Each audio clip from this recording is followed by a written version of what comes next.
Gruesome Ghosts, a short story volume.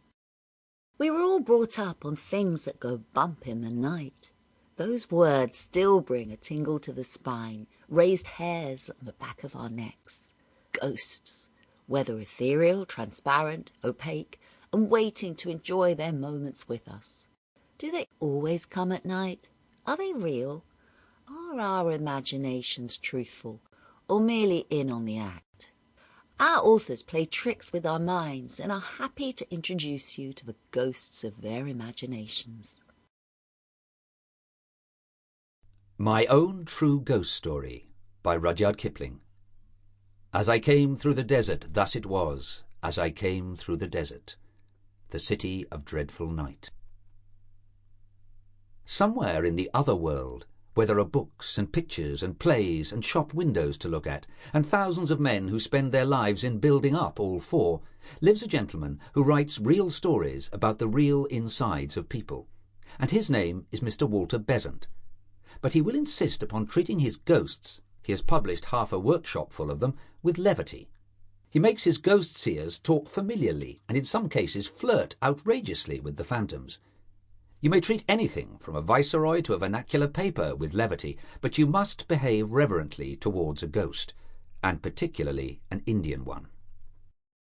There are in this land ghosts who take the form of fat, cold, pobby corpses and hide in trees near the roadside till a traveller passes.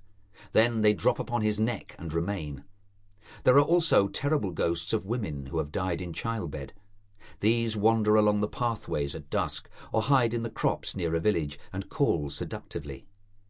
But to answer their call is death in this world and the next. Their feet are turned backward, that all sober men may recognize them. There are ghosts of little children who have been thrown into wells. These haunt well curbs and the fringes of jungles, and wail under the stars, or catch women by the wrist and beg to be taken up and carried. These and the corpse ghosts, however, are only vernacular articles, and do not attack Saabs.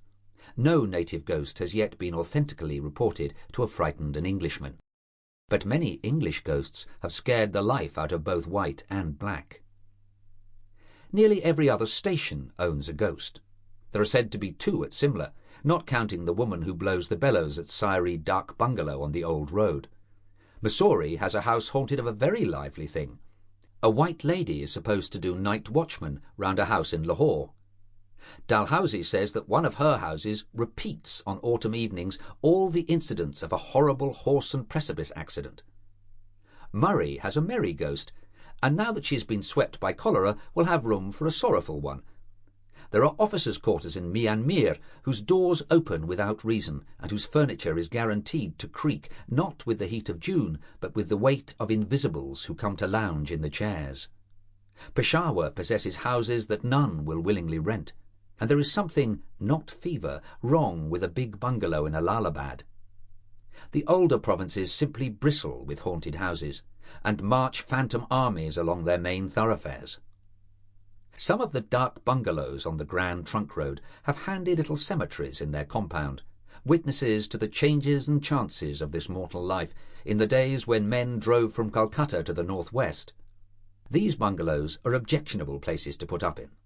They are generally very old, always dirty, while the Khansama is as ancient as the bungalow. He either chatters senilely or falls into the long trances of age. In both moods he is useless. If you get angry with him, he refers to some Saab dead and buried these 30 years, and says that when he was in that Saab service, not a Khansama in the province could touch him. Then he jabbers and mows and trembles and fidgets among the dishes, and you repent of your irritation. In these dark bungalows, ghosts are most likely to be found, and when found, they should be made a note of. Not long ago it was my business to live in dark bungalows. I never inhabited the same house for 3 nights running, and grew to be learned in the breed. I lived in government-built ones, with red brick walls and rail ceilings, an inventory of the furniture posted in every room, and an excited snake at the threshold to give welcome. I lived in converted ones, old houses officiating as dark bungalows, where nothing was in its proper place, and there wasn't even a fowl for dinner. I lived in second-hand palaces, where the wind blew through open-work marble tracery just as uncomfortably as through a broken pane. I lived in Sample complete. Ready to continue?